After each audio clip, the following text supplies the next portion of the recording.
তো আমরা নদীতে নামবো, সবাই চলে যাচ্ছি নদীতে।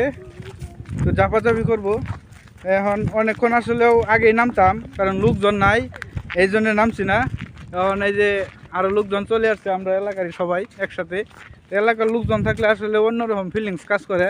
খেসি কোনটা কোন সবাই ঝাপাঝাপি করবাম। পানি কমে গেছে, এর আগের সপ্তাহে যাইছিলাম, অনেক পানি আছে। পানি তোমার এই যে আসেন, এখন কমে গেছে গা। তো যারা আপনারা আসবেন অবশ্যই আসবেন পানি কমার আগেই। এই যে পানি আছে, আমরা এর আগের সপ্তাহে আসছিলাম। তবে কিন্তু আছে বালা, স্রোত আছে বালা। বাসা নিব, বাসাতে নিব সাঁতার না হইলে। এই যে এনে থাও, এনে থাও, এনে থাও, এই যে এনে থাও, এনে থাও। জুতা থুয়ে লো, জুতা থুয়ে ঘরে। তুমি নিজের বাইন ফ্যান না